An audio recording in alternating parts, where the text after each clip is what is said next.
পাতারগাঁও তাহিরপুর নৌঘাটে অতিরিক্ত ভাড়া আদায়ের অভিযোগ, নেই ভাড়ার তালিকা। তাহিরপুর প্রতিনিধির পাঠানো তথ্য ও ছবি নিয়ে উম্মে কুলসুম শুক্তির রিপোর্টে থাকছে বিস্তারিত। সুনামগঞ্জের তাহিরপুর উপজেলার পাতারগাঁও তাহিরপুর নৌপথে যাত্রীদের কাছ থেকে অতিরিক্ত ভাড়া আদায়ের অভিযোগ উঠেছে। স্থানীয়দের দাবি, ঘাটে কোনো নির্ধারিত ভাড়ার তালিকা বা সাইনবোর্ড না টানিয়ে ইচ্ছামতো ভাড়া আদায় করা হচ্ছে।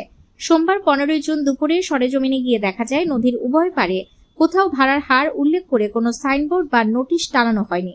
ফলে যাত্রীরা আগে থেকেই ভাড়ার বিষয়ে কোনো ধারণা পাচ্ছেন না।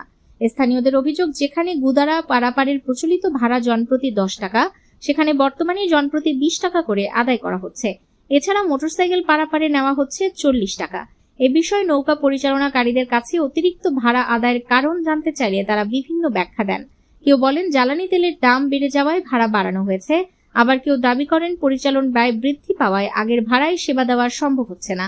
তবে যাত্রীদের প্রশ্ন, যদি ভাড়া বৃদ্ধি করা হয়ে থাকে তাহলে তা কোন কর্তৃপক্ষের অনুমোদনে করা হয়েছে এবং কেন ঘাটে ভাড়ার তালিকা প্রকাশ করা হয়নি।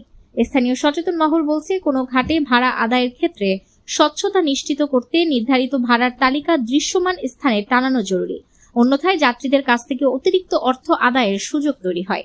এলাকাবাসী বিষয়টি তদন্ত করে প্রকৃত অবস্থা যাচাই এবং প্রয়োজনীয় ব্যবস্থা নিতে উপজেলা প্রশাসনের হস্তক্ষেপ কামনা করেছেন।